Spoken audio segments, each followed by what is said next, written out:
What does it say about a duchess when the queen herself has to step in, not to manage a scandal, but to defend a humble gardener? It was a day like any other within the pristine grounds of Windsor Castle. The sky hung low over the neatly trimmed hedges, the roses in full bloom despite the overcast skies, and the centuries-old air of royal dignity clung to every corner of the estate. To the outside world, it was a picture of British nobility, tradition, and quiet, unwavering grace. But behind those ancient walls and within the gates of Frogmore Cottage, something far more troubling was unfolding, an incident so jarring that it compelled the most unflappable woman in the United Kingdom to get involved. Not a royal aide, not a publicist, not a protocol officer. No, it was Queen Elizabeth II herself. Before we continue, please hit the like button, subscribe to the channel, and turn on the notification bell for updates. What could possibly rattle the late Queen, who had endured decades of scandals, wars, divorces, and family betrayals, so much that she drove over to confront a family member face to face? The answer lies not in an official meeting or political embarrassment, but in something much more personal, more human: the treatment of a humble royal gardener. According to a bombshell revelation by acclaimed royal historian Hugo Vickers, an incident occurred during Prince Harry and Meghan Markle's short-lived stay at Frogmore Cottage, an encounter so cruel that the Queen herself was compelled to intervene. The Duchess of Sussex, known worldwide for her glamour, media savvy, and modern feminist messaging, allegedly berated an undergardener so harshly that the head gardener in Windsor took it upon himself to report the matter directly to the monarch. In turn, Queen Elizabeth, deeply protective of the royal household and staff who had loyally served her and the crown for years, decades, in many cases, did not wait for intermediaries. She got behind the wheel and drove herself to Frogmore to scold Meghan. This isn't fiction. This is the real royal drama that played out behind ivy-covered stone walls and velvet curtains. Not on a Netflix screen. Not in a staged sit-down interview. Not in a polished podcast episode. But in the raw, unfiltered relationships between people, between royalty and those who quietly maintain the machinery of the monarchy. It is this confrontation, buried beneath layers of royal secrecy and public image management, that now resurfaces. And its implications are profound. The gardener incident isn't just a footnote in Meghan Markle's journey as a royal. It's become a symbol, a case study for what many within the palace allege to be a long-standing issue: the Duchess's behavior toward palace staff. The same woman who captivated the world in a white wedding dress on the steps of St. George's Chapel is now the subject of mounting accusations, from screaming at a florist to emotionally breaking down aides. The gardener episode is just one crack in a wall that's starting to crumble. But what made this particular incident so important? Why did the Queen act? Why didn't anyone else stop it before it reached her ears?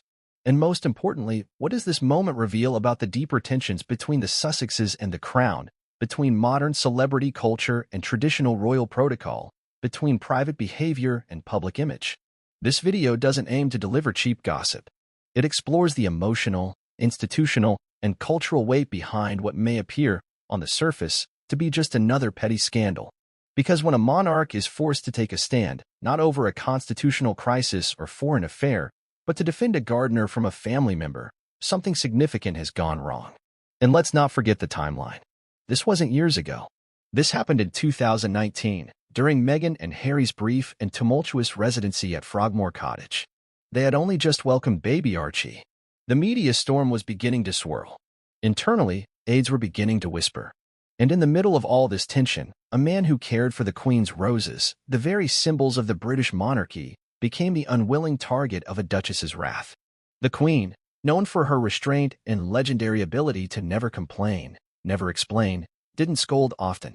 When she did, it meant you had crossed a line that most knew never to approach.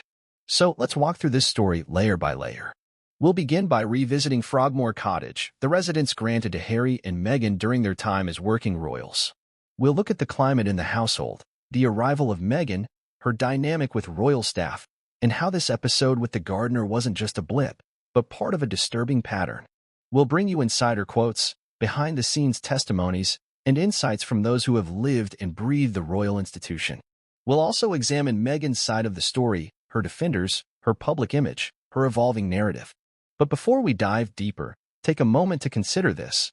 What does it say when the Queen, known for her poise, patience, and diplomacy, is pushed to the point of confrontation? What does it say when someone raised in the most powerful family in the world takes it upon herself to defend an undergardener? And what does it say about Meghan Markle's place within the royal machine that her behavior caused such ripples? This isn't just royal drama. It's a story about character, hierarchy, culture clash, and the quiet ways in which institutions uphold, or fail, the people who support them from behind the curtain. Stay with us. You're about to hear a story rarely told, not from the pages of a glossy magazine, not filtered through palace PR, but straight from those who saw it unfold. As we unravel the truth behind the headline, remember, every rose in the Queen's garden was planted by someone. And sometimes, it's the smallest voices. The gardeners, the aides, the florists, who reveal the biggest truths. The scene at Frogmore Cottage during this time was not as peaceful as it may have seemed in press photographs. Behind the elegantly refurbished interiors, reportedly costing millions of taxpayer pounds, there was tension, discomfort, and what some have since described as a culture of fear. Former staff members have hinted that working for the Duke and Duchess of Sussex was not the dream royal assignment they had once hoped for. And it wasn't long before that internal unease spilled out into the wider royal household. The specific incident involving the gardener is particularly compelling because it did not originate from tabloid speculation. It came directly from the mouth of Hugo Vickers, one of the most respected royal historians in Britain. Vickers is not known for drama or exaggeration. He's known for accuracy, discretion, and his proximity to the inner circle. And when someone like him claims there was trouble at Frogmore Cottage serious enough for the Queen herself to intervene, it isn't something to take lightly. According to Vickers, the trigger was Meghan's treatment of an undergardener. This wasn't a confrontation between equals. It wasn't a heated debate behind closed doors. This was a duchess, an American actress turned royal, berating a man whose job was to tend to flower beds and manage topiary. A man whose role was to beautify the grounds of a home she had been gifted by the crown. A man who, by all appearances, posed no threat, wielded no influence, and expected nothing but respect for his labor. The confrontation was so intense, so demeaning, that it didn't end with the individual simply brushing it off. Instead, it reached the ears of the head gardener. And in the tightly structured world of royal staff, where hierarchy is observed with near military precision, that in itself was no small decision. The head gardener could have ignored the event. He could have told the undergardener to move on, to let it go. But he didn't. He took the matter seriously. Serious enough to approach the monarch herself. And the Queen, well into her 90s at the time, did not ignore it either. We must pause here to consider the gravity of that response. Queen Elizabeth II was not a woman prone to overreaction. She had governed through the Second World War, through the Suez Crisis, through the Diana years, through scandals and abdications. For her to be compelled to step in and scold her own granddaughter-in-law? That suggests not just a breach of etiquette, but a breach of values. Core values. Loyalty, decency, civility, respect for those who serve. The Queen's reaction was personal. It was principled. She didn't send a note. She didn't assign the task to one of her secretaries. She drove over in person. This is more than just an interesting anecdote. It speaks volumes about what she felt was at stake.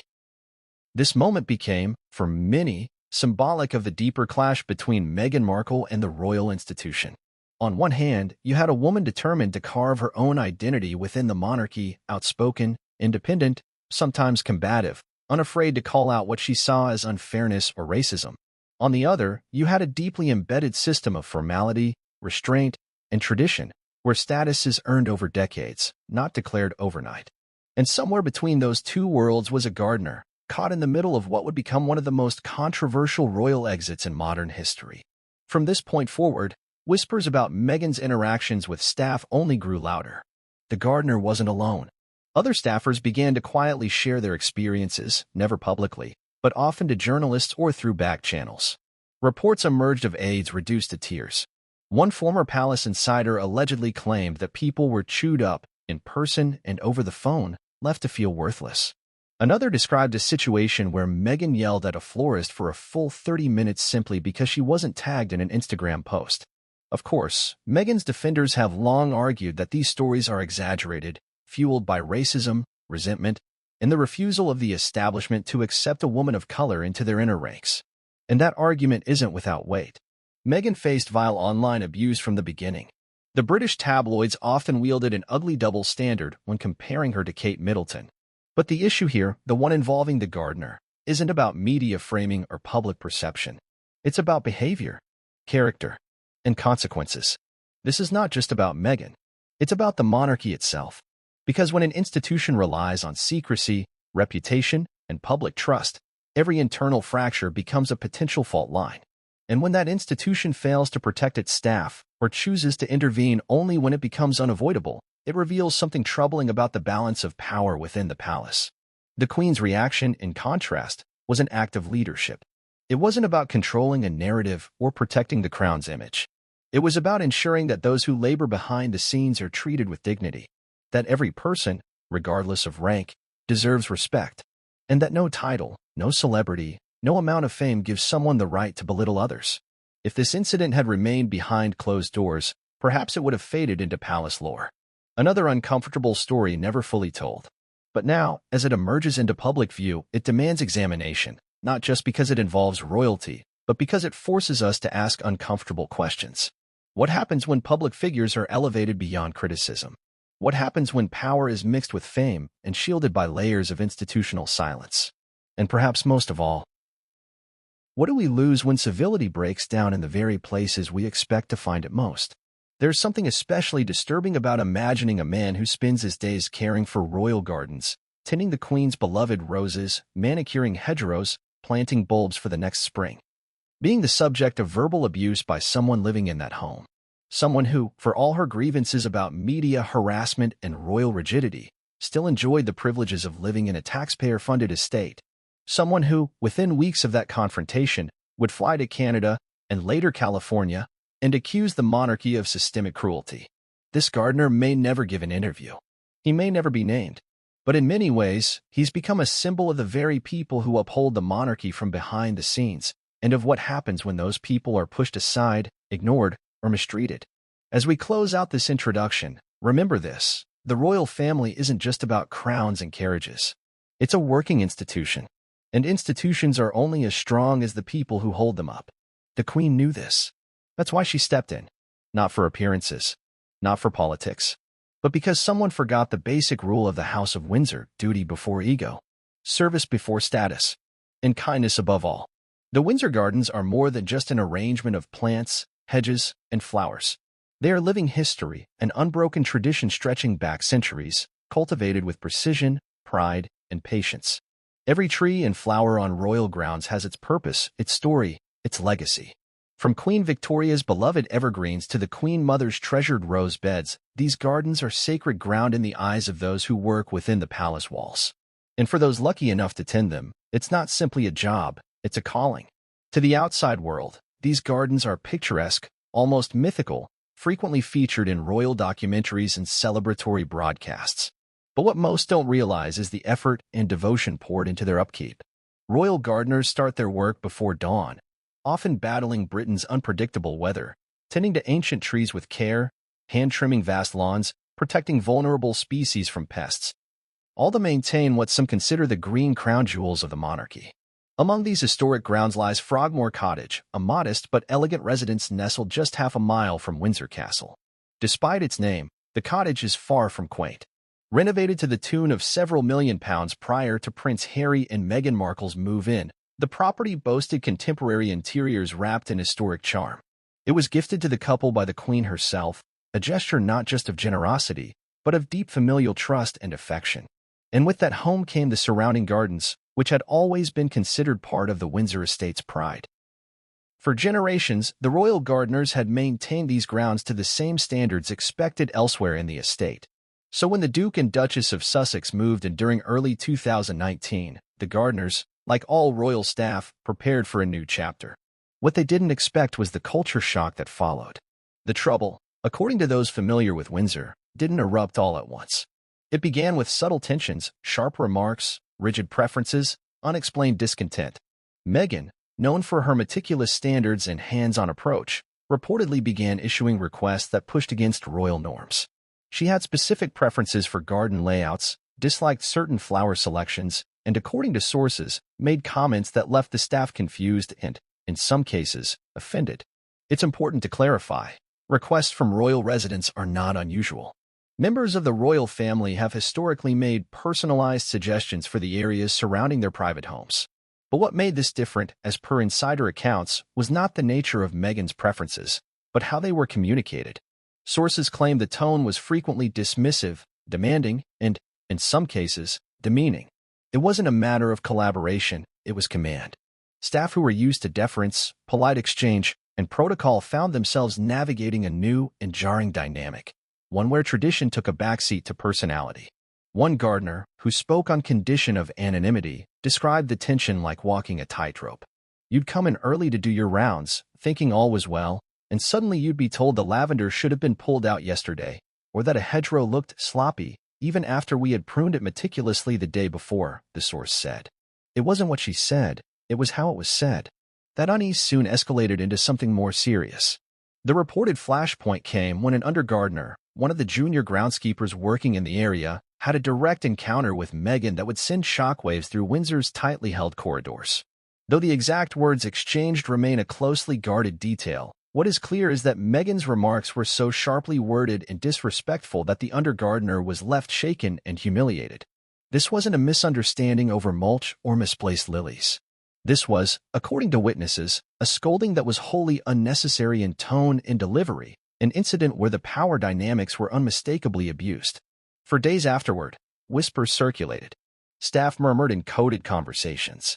The hierarchy among the gardening staff is one of discipline, silence, and unity. For an undergardener to be visibly rattled was highly unusual. For the head gardener to step in was extraordinary.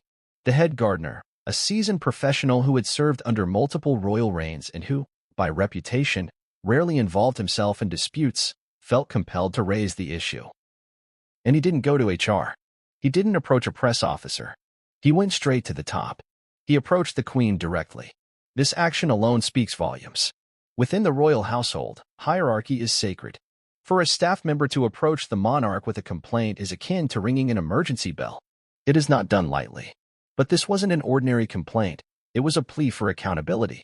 The Queen's reaction, according to those close to her, was swift and resolute. She had always been fiercely protective of her staff, many of whom had worked with her for decades. To her, they were not merely employees, they were family. They had supported her through national crises, personal tragedies, and international tours. The idea that one of her family members could mistreat them so blatantly was intolerable. So she acted. She drove to Frogmore Cottage, not with an entourage, not with advisors, but alone. That image alone is staggering. The Queen, in her twilight years, taking it upon herself to confront the issue personally. It wasn't about optics. There were no photographers. It wasn't a public lesson. It was a quiet but firm declaration of standards, of expectations, of values. When she confronted Meghan, it is said the Queen did not shout. She did not lecture. But her disappointment was unmistakable. The message was clear. This was not how Windsor worked. This was not how members of the royal family behaved. And it was certainly not how the staff of Windsor Castle should ever be treated. In the days following, things quieted at Frogmore, but the damage had been done. The gardener incident became, within internal circles, a turning point, a moment when the fairy tale began to unravel, when the dissonance between Meghan's public image and her private behavior became too glaring to ignore. And it didn't stop with that moment. The atmosphere within the Windsor grounds changed. Staff became more guarded. Orders were followed, but with a nervous precision. Every movement was calculated to avoid confrontation. Senior aides began documenting interactions more carefully, a move that would later come into play when And it didn't stop with that moment. The atmosphere within the Windsor grounds changed. Staff became more guarded. Orders were followed, but with a nervous precision. Every movement was calculated to avoid confrontation. Senior aides began documenting interactions more carefully, a move that would later come into play when allegations of bullying were raised more formally. To outsiders, Meghan and Harry's life at Frogmore Cottage seemed idyllic. Photos of the cottage's lush surroundings made it to tabloids and Instagram fan accounts. Meghan was seen walking her dogs, reportedly enjoying her garden yoga sessions, and adjusting to new motherhood. But beneath that calm was an internal strain, a rift between residents and staff that, left unchecked, widened until it contributed to their eventual departure. The garden, once a place of calm and order, became symbolic of the broader conflict. In royal history, every location carries weight, every act resonates through time. This wasn't just about a flower bed or a forgotten request. This was about how one small moment between a duchess and a gardener reflected a deeper chasm, between tradition and change, between hierarchy and equality, between respect and control. It all started in the garden, but it would grow into something much larger, far more unmanageable, and ultimately historic. In the intricate web of royal watchers, commentators, and self-proclaimed insiders, there are few voices that rise above the noise with authority and clarity. Hugo Vickers is one of those voices. A man of poise and measured insight, Vickers is not a tabloid peddler. He's not a gossip columnist chasing clicks. He is, by every academic and historical standard, a royal institution in his own right. With multiple biographies and royal chronicles under his belt, including studies on Edward VIII, Queen Elizabeth the Queen Mother, and Princess Alice of Battenberg, Vickers has spent decades entrenched in royal history, not just writing about it, but understanding the unspoken codes, the invisible forces, and the subtleties that define palace life. So when Hugo Vickers speaks publicly about a royal incident, the palace listens. The press listens. And those familiar with royal protocol know that he wouldn't speak at all unless the story was true. It was during an interview with The Sun that Vickers dropped what can only be described as a bombshell.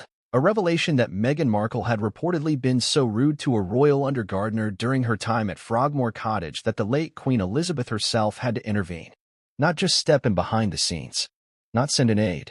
Not issue a quiet word through her private secretary. No, she physically drove to the cottage to speak directly to Meghan about the incident. The moment this story broke, it sent immediate ripples through the royal watching community and beyond. For years, there have been whispered reports, anonymous leaks, and suggestive articles pointing to tension between Meghan and palace staff. But nothing had ever been confirmed so explicitly by someone so deeply entrenched in the monarchy's historical record. The implications of Vickers' statement were massive.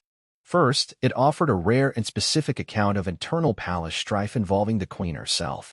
Second, it underscored that the royal family's conflict with Meghan and Harry wasn't merely media-driven, it was real. It was personal, and it was happening in the quiet corners of the royal estate.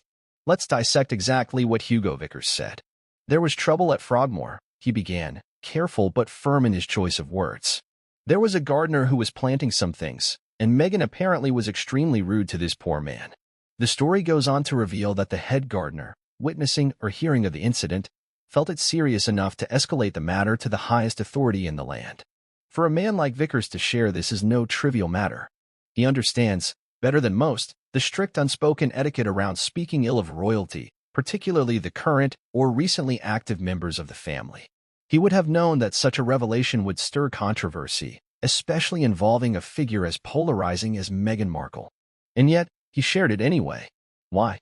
Most likely because, to him, the story wasn't just salacious, it was significant. It marked a turning point in the quiet civil war that had been brewing inside the monarchy since Meghan and Harry first began pushing against the firm's age-old expectations. More importantly, the story aligned with other things that were quietly being said by staff and insiders. While the public narrative was often focused on the royal couple's grievances, racism, press harassment, mental health neglect, there had always been another, quieter conversation happening inside the palace walls. A conversation about behavior. About staff being mistreated, about rules and boundaries being tested, if not broken. And Vickers' statement served to validate those behind-the-scenes accounts. It wasn't coming from a disgruntled former aide. It wasn't secondhand gossip. It was an observation, a moment Vickers saw fit to place into the historical record, because it said something important about how Meghan's time within the royal family had truly unfolded. In the days following the publication of his quote, the reaction was swift and divided. Supporters of Meghan accused Vickers of stirring the pot. Some claimed he was out of touch, a relic of a monarchy clinging to outdated traditions, using his platform to discredit a woman who dared to challenge the system. Others defended his comments, pointing to a pattern of similar stories emerging over time. But perhaps the most telling response was the palace's silence. They didn't deny the account. No formal statement was issued to counter Vickers' claim. No clarification. No legal threats. In the world of royal damage control, silence can be deafening. And in this case, it all but confirmed the story's accuracy to those watching closely. To understand the weight of this moment, you have to understand Hugo Vickers' position within the royal inner circle. This is a man who has personally interacted with royals, attended countless official events, and earned the trust of courtiers over decades. His books are not mere tell-alls. They are considered essential reading for those wishing to understand the heart and soul of the British monarchy. He does not speculate. He does not exaggerate. He reports what matters. Which begs the question, if Vickers felt it was important to share this particular story now, years after Meghan and Harry's departure from royal life, what was the purpose? Was it to highlight the Queen's personal standards? Was it to expose an unseen side of Meghan? Or was it, perhaps, to ensure that future historians don't forget the full picture behind the Sussex saga? Either way, the story now lives in the public domain, and it stands as a key detail in the larger narrative of Meghan's time as a working royal, a detail that contradicts the more sanitized versions of events often portrayed in interviews, documentaries, and speeches. But beyond the headline, the Gardner incident reveals a deeper fracture in values. Where Meghan represents modernity, celebrity activism, and direct communication, the Queen represented duty, service, and quiet dignity. When those two worlds collided, as they did in the garden of Frogmore Cottage, something had to give. And in this case, it was the Queen who had to step in to uphold the values she had spent her life defending, not through press statements or legal threats, but through a personal act of correction. That act, simple as it may seem, resonates louder than any public speech. It reveals that even in her final years, Queen Elizabeth remained a moral anchor, willing to intervene, to correct, and to protect those under her care. It also suggests that, for all the high-minded claims about reform and modernization, some behaviors simply crossed the line. And when they did, they weren't ignored. The Gardner incident may never feature in an official royal biography. It may not be acknowledged in Buckingham Palace's records. But thanks to Hugo Vickers, it is now part of the public understanding of what really transpired during one of the most turbulent chapters in recent royal history. In the grand narrative of Queen Elizabeth II's reign, her interventions in family matters were rare, quiet, and almost always behind closed doors. She was a monarch known for her calm demeanor, iron discipline, and legendary restraint. A woman who had weathered scandal, war, death, betrayal, and personal loss, all while maintaining a stoic composure that rarely cracked in public. But beneath the steely surface was a deeply human core, one shaped by a lifetime of duty and a fierce loyalty to those who served her and the crown. So, when the news reached her that Meghan Markle had spoken so harshly to a royal gardener that it deeply upset not only the individual but the entire gardening team, it wasn't just a breach of palace decorum, it was, in the Queen's mind, a violation of principle. The Queen had always prided herself on her connection with the staff. For all the grandeur of Buckingham Palace and Windsor Castle, for all the state dinners and global summits, the Queen remained a woman who knew the names of her footmen, remembered the birthdays of her butlers, and stopped to chat with gardeners about daffodil bulbs and soil acidity. These were not mere acts of performative politeness. They were, to her, fundamental parts of leadership. The head gardener at Windsor approaching the Queen was an act of reverence and desperation. In the palace hierarchy, this was the equivalent of ringing an alarm bell. The Queen understood this. She knew the protocols. And she knew that for such a quiet man, someone trained to defer to authority, someone who rarely if ever spoke up, to break ranks and raise the issue directly, meant that something serious had occurred. She didn't call Meghan in. She didn't send one of her advisors. She didn't even write a letter. No. The Queen, then in her 90s, got into her car and drove down the long gravel drive to Frogmore Cottage. Alone. It's hard to overstate the symbolism of that drive. This was not an orchestrated event with press in tow. It was not a formal scolding in front of palace aides.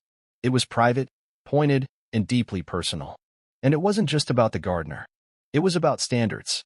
It was about the royal code of conduct that extended far beyond public appearances and protocol. It was about kindness, respect, and responsibility. Accounts of that conversation remain confidential, of course. The Queen, as ever, carried her conversations to the grave. But sources familiar with the dynamic between the two women say the tone of that visit was unmistakably firm. The Queen was not a woman who raised her voice. But her words, when chosen carefully, could be devastating in their clarity. Meghan, it's believed, was surprised by the directness of the Queen's message. This was not a grandmother coming to discuss family politics. This was a sovereign defending one of her people. And that is crucial to understand. Queen Elizabeth viewed herself as a servant of the people, yes, but also as the protector of her household.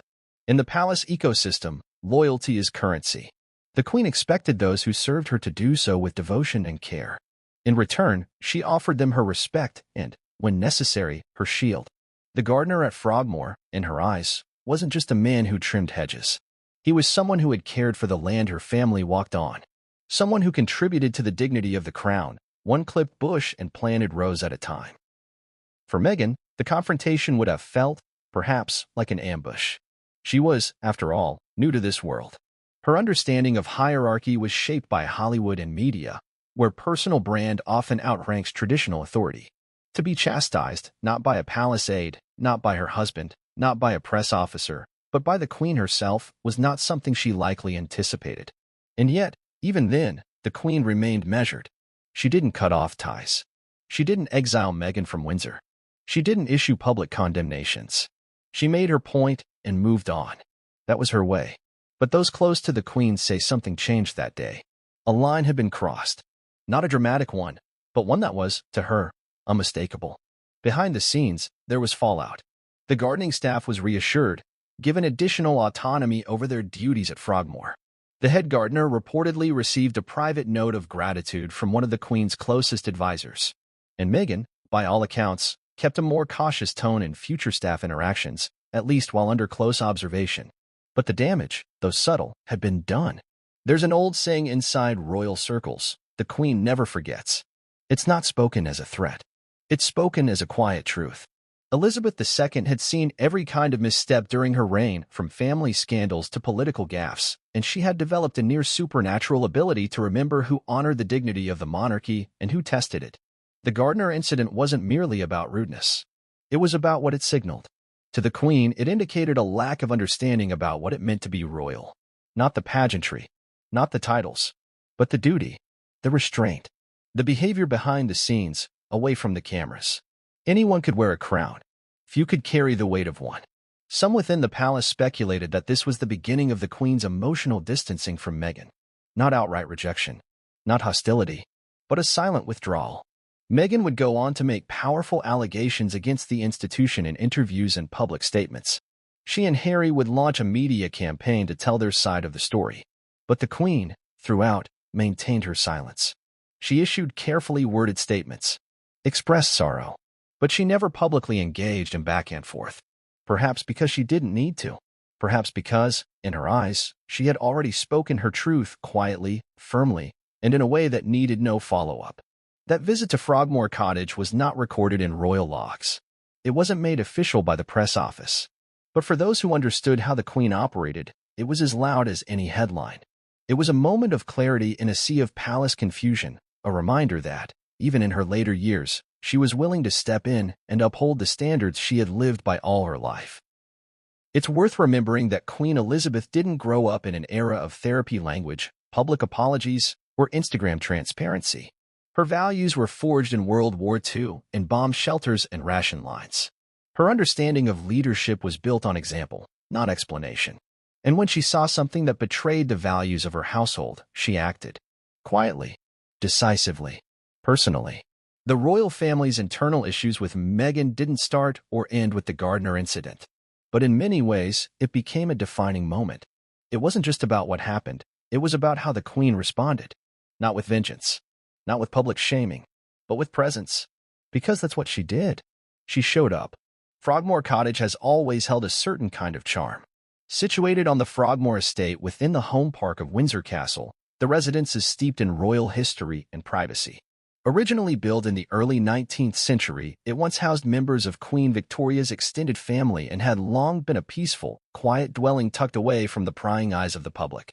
When it was gifted to Prince Harry and Meghan Markle in 2018 as their official royal residence, the symbolism was clear. This was a gesture of faith, a warm welcome into the fold of the royal family. The couple's move into Frogmore marked the beginning of what many hoped would be a new era for the monarchy: modern, diverse, and refreshed. The world watched with fascination as the glamorous newlyweds took up residence in the beautifully restored 5-bedroom home. It had undergone extensive renovations, reportedly costing the British public over £2 million. The upgrades included everything from eco-friendly energy systems to high-end interior design work. For Meghan, who had long been an advocate for wellness and design, Frogmore seemed like a dream opportunity to make a home that was both elegant and authentic to her tastes. But what started as a hopeful chapter quickly became a crucible of tension and misunderstanding. Despite its idyllic exterior, the environment within Frogmore Cottage was fraught almost from the beginning. According to palace insiders and reports that began surfacing in late 2019 and early 2020, staff assigned to the property began to express discomfort and frustration. The stories didn't always involve explosive confrontations or dramatic fallouts. Many were subtle, the kind of tension that accumulates slowly, almost imperceptibly, until it becomes impossible to ignore. Much of it centered around the cultural differences Meghan brought with her. As an American, a Hollywood actress, and a woman used to direct communication and personal branding, Meghan often clashed with the more reserved, hierarchical culture of the British royal institution. Her approach to staff was described by some as businesslike and intense, while others went further, calling her demanding, abrasive, and, at times, outright rude. One former palace aide, speaking anonymously after the couple's departure from royal duties, painted a picture of a home filled not with joy, but with anxiety. It was like walking on eggshells, the aide said. You never knew when a comment or a misstep would become a flashpoint. The atmosphere was heavy. There was very little warmth. This description wasn't isolated. Multiple accounts from staff, many of whom had worked for other senior royals, described the emotional toll of working at Frogmore. Some reportedly requested transfers. Others, despite having served the crown for years, said they felt unappreciated and dismissed. It wasn't just about orders or feedback. It was about tone. There's a fine line between leadership and control, between high standards and demeaning behavior. And according to reports, Meghan regularly crossed that line in her interactions with the household team. One particularly troubling account involved a female staff member who allegedly left her post in tears after being reprimanded for a perceived failure in event preparation. The emotional exhaustion became so prevalent that HR officials at Buckingham Palace were informed of the rising tension. Harry, meanwhile, was caught in the middle. By most accounts, he was more reserved than his wife, often acting as a buffer or an intermediary between Meghan and long-serving palace aides. But even he, it seemed, struggled to manage the mounting friction. While he remained loyal to Meghan, some staffers felt he distanced himself from internal staff concerns, unwilling or unable to fully address the growing dissatisfaction within their home. The media, for a time, was unaware of the full extent of the strain inside Frogmore. Publicly, Meghan and Harry continued to present a polished image, attending events, smiling at engagements, and sharing hopeful messages about service and compassion. But privately, the palace HR department had begun collecting informal reports and compiling feedback from affected staff. Millions refurbishing Frogmore sparked controversy in the British press, especially when it was revealed that the funding came from the sovereign grant, which is sourced from public funds. Meghan's choices for interior aesthetics were scrutinized. Rumors swirled that she demanded vegan paints and holistic healing rooms, though palace sources denied some of the more extravagant claims. Regardless of accuracy, the optics were problematic. In a time when Britain was facing austerity, Brexit anxieties, and increasing economic pressure, lavish renovations at a royal property, coupled with reports of bullying behavior, made for an uncomfortable narrative. Moreover, Meghan's desire for privacy clashed repeatedly with the expectations of royal transparency. Requests to keep certain staff rotations confidential, to reduce contact with members of the press, and to tightly manage the public's access to Frogmore added to the perception that Meghan viewed her royal role more as a personal brand than a public service. This wasn't entirely her fault. She had, after all, been thrust into one of the world's most scrutinized institutions. But the disconnect between her expectations and the realities of royal life became increasingly difficult to ignore. The most telling moments came not from public fallout, but from the silent exodus of staff. Within less than a year of Meghan and Harry settling into Frogmore, multiple key personnel either quit or transitioned to other roles. These weren't random departures, they were calculated moves by experienced individuals who had weathered everything from Prince Andrew's scandals to the chaos of Diana's years. That they felt the need to step away from Frogmore said more than any press release ever could. The tension within the household began to bleed into broader royal relationships. Courtiers at Buckingham Palace and Kensington Palace became wary of working too closely with Meghan's team. Memos circulated with careful language. Meetings became tighter, more formal, less collaborative. Senior royals, particularly Prince William, were reportedly disturbed by the mounting complaints, adding yet another layer to the growing rift between the brothers. But perhaps the most important casualty of this tension was trust. For decades, the royal family had relied on discretion, loyalty, and an unspoken bond between staff and family. At Frogmore, that bond fractured. Staff no longer felt secure in their positions. Aides were hesitant to raise concerns. The chain of communication, once strong and respectful, became guarded and fragmented. It's easy to look back now and view Frogmore as just another royal property caught in the Sussex's dramatic exit. But for those who lived and worked within its walls, it was far more than that. It was the eye of a storm, a symbol of what happens when two vastly different worlds collide: American celebrity culture and British aristocratic tradition. A place where ideals of empowerment met institutional rigidity, and where the people caught in between, gardeners, chefs, security guards, personal assistants, bore the emotional brunt. Frogmore could have been a home of healing, a space of transition where a modern couple redefined royal service. But instead, it became the backdrop for whispered warnings, unspoken dread, and quiet retreat. And at the center of it all, a gardener, a man who, like so many others, came to work each day not for fame or politics, but simply to serve. For decades, the inner workings of royal households have remained cloaked behind a near-impenetrable veil of discretion. Staff members sign lifelong confidentiality agreements, learn the art of silence as second nature, and live by an unwritten code of loyalty to the crown, spoken or unspoken, present or former, scandal or no scandal. So when insiders break that code, even anonymously, it means something has deeply fractured. It signals that what happened behind closed doors was so significant, so painful, so damaging, that remaining silent was no longer morally possible. What was once whispered behind velvet curtains and antique oak doors began, in the years following Meghan and Harry's departure, to leak out in fragments, soft at first, like wind through a cracked window. Aides, gardeners, assistants, florists, event coordinators, and even third-party vendors all began painting a similar picture. That working for the Duke and Duchess of Sussex, especially under Meghan's direct purview, was not a dream assignment. It was, in the words of one insider, a slow-moving storm that never passed. The now infamous quote, "People being chewed up in person and over the phone and made to feel like *****, came from a source who had served in the royal household across 3 decades. This wasn't a disgruntled newcomer or a young intern lacking context. This was a professional who had witnessed the transitions of multiple royal generations. According to this individual, the tone in the Sussex household changed the moment Meghan began assuming control over day-to-day operations. The insider recalled one particularly brutal morning when a junior staffer, barely into her 20s, was brought to tears over a misunderstanding regarding a guest arrival time. She'd stayed late the night before, the insider explained.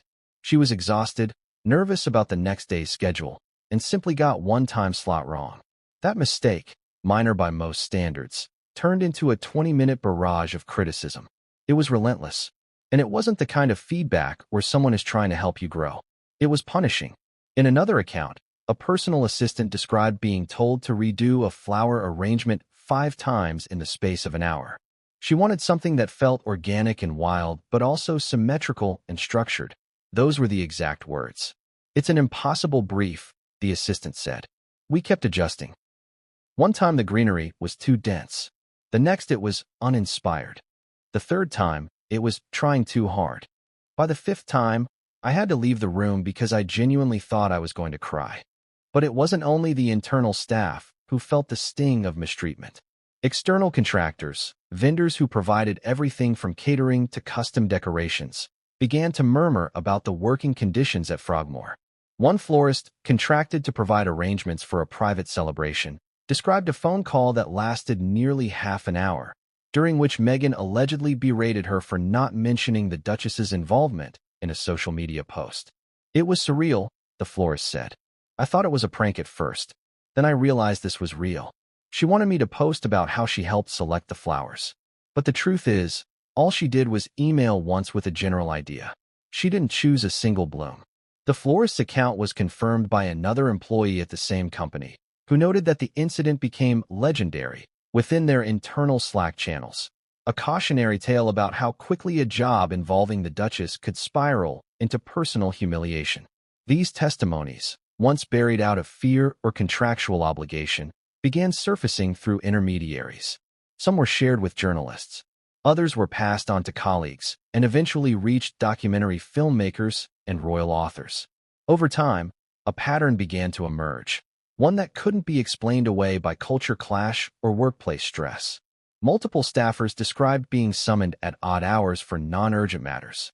One described receiving a barrage of text messages at 5 a.m. about curtain samples, then being expected to arrive by 7 a.m. to discuss them in person.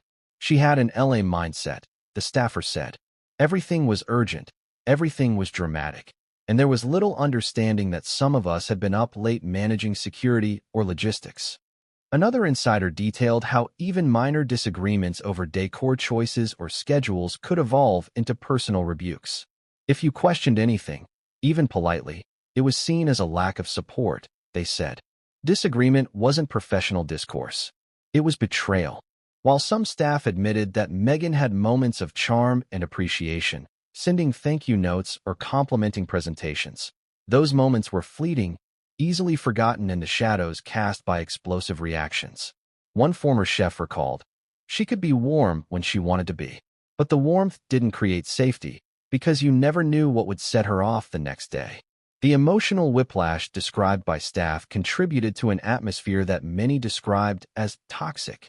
One particularly jarring account came from a security coordinator who claimed he had to manage multiple emotional breakdowns in a single week, none related to physical safety, but emotional turmoil caused by Meghan's management style.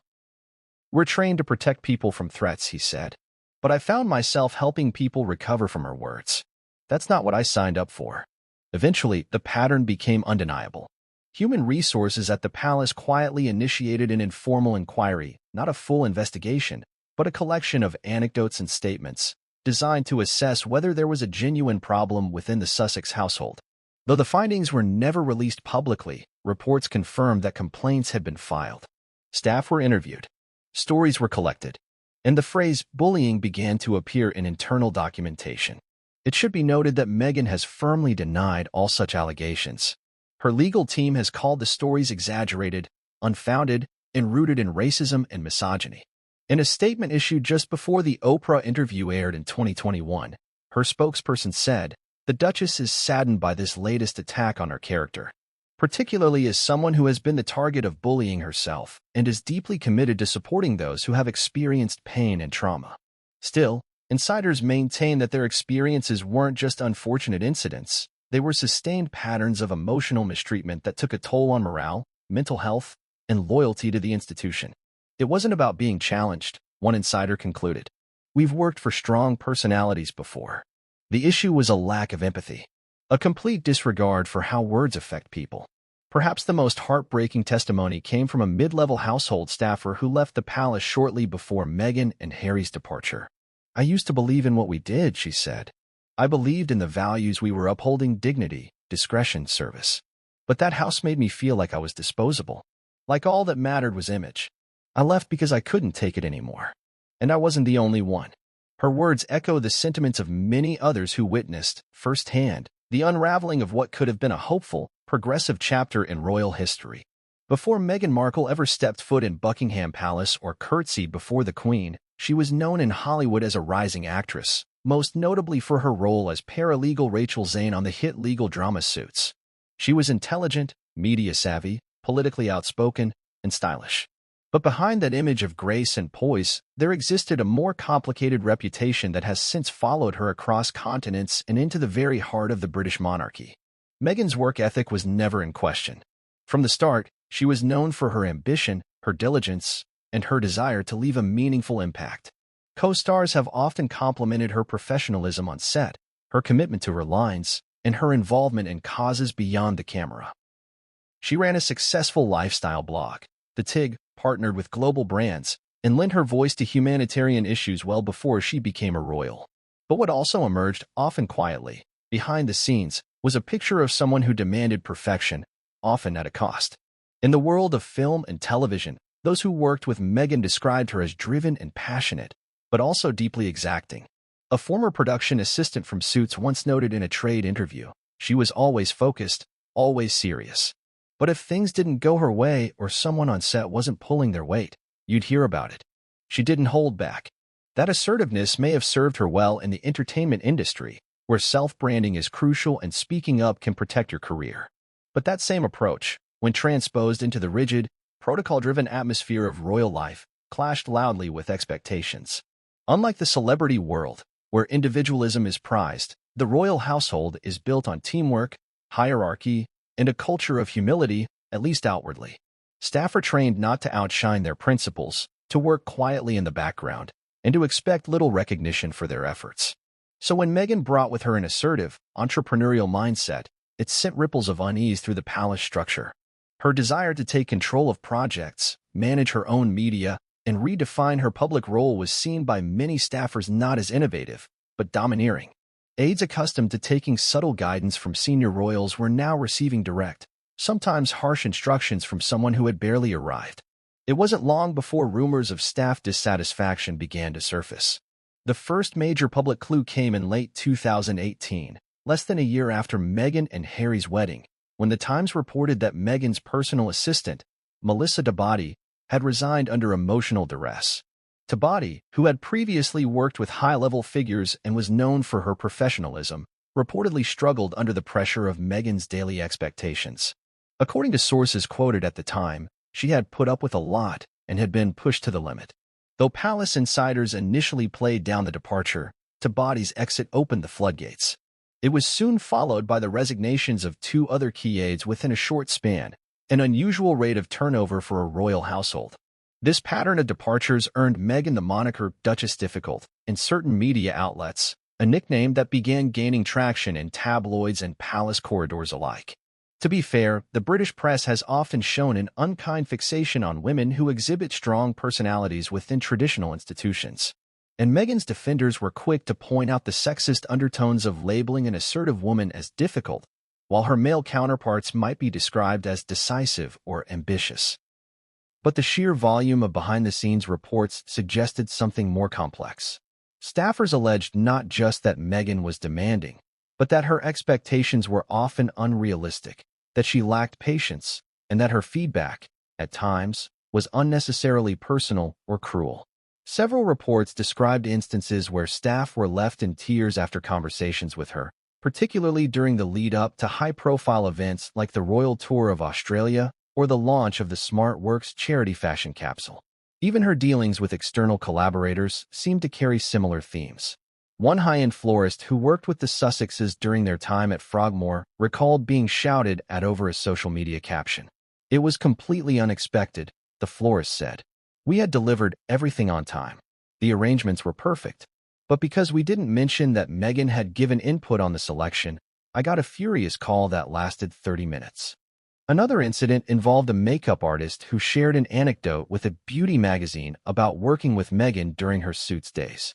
According to the artist, Meghan would often micromanage every detail of the process, from how her eyebrows were arched to how her lipstick was applied, and would send assistants back to the drawing board repeatedly if the result didn't match her vision exactly. Some might argue that attention to detail is simply part of excellence. But as one former royal press officer noted, it wasn't about standards, it was about control. There's a difference between a perfectionist and someone who uses perfectionism to mask deeper issues with power and respect. Meghan's behavior toward media staff was also reportedly fraught. Unlike other royals who relied on their communications teams to manage press relations, Meghan was said to want total oversight.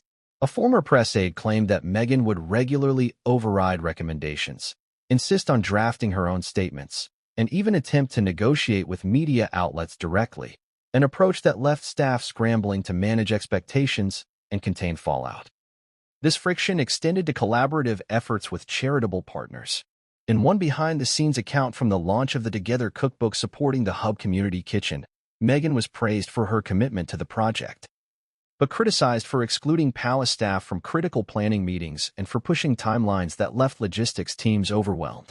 Over time, these stories began to accumulate, not just among those who had worked for her personally, but among people who had observed the wider impact of her leadership style. The consensus that emerged was unsettling. Meghan Markle was not just a woman navigating a difficult environment. She was a figure who, intentionally or not, created emotional chaos around her. And yet, the contradiction is glaring. Meghan has long positioned herself as a champion of kindness, empathy, and mental health. Her speeches, articles, and interviews are laced with messages of support for women, encouragement for the marginalized, and compassion for the voiceless. To hear the same woman accused of mistreating those beneath her within a workplace context creates cognitive dissonance. How can someone who speaks so passionately about dignity fail to deliver it to those she oversees? Some defenders argue that Meghan was pushed to the edge, that the combination of relentless media scrutiny, royal rigidity, and thinly veiled racism left her with little room for grace.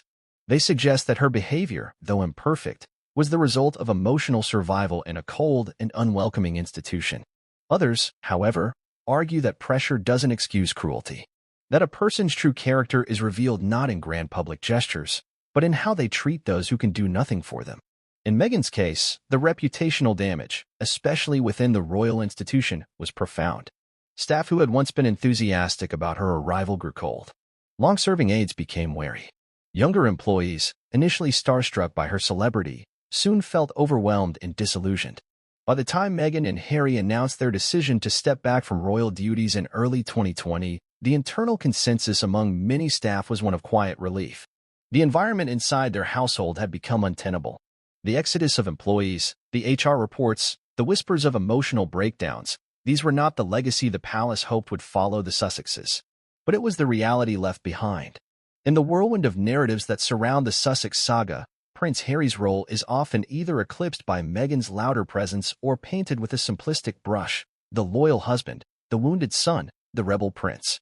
But behind the headlines and heavily edited public appearances, Harry's involvement in the daily emotional landscape at Frogmore Cottage was far more layered, deeply conflicted, and, ultimately, consequential. His presence, or in some cases, his silence, had a significant impact on the people around him. For much of his life, Harry had walked a complicated path. Born into privilege yet haunted by the trauma of his mother's death, he spent his early years defined by contrast, formal engagements by day, headline-making escapades by night.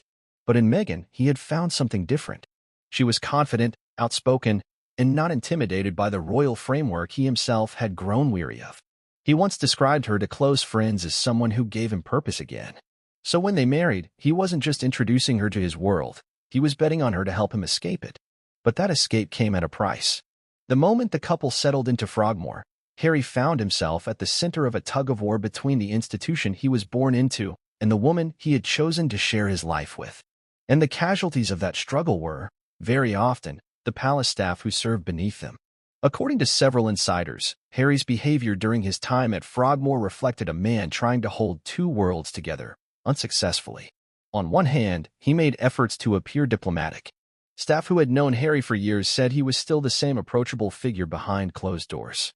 He remembered birthdays, cracked jokes in passing, and was known to lend a sympathetic ear when approached with personal concerns. But something had changed.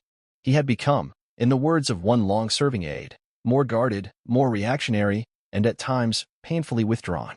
When tensions between Meghan and the staff began to escalate, many within the household had hoped Harry would act as a buffer. They believed his loyalty to his grandmother, his long-standing relationships with staff, and his understanding of royal protocol would lead him to de-escalate situations and protect the palace's internal harmony. For a time, he did try. There were moments where he pulled aides aside to apologize.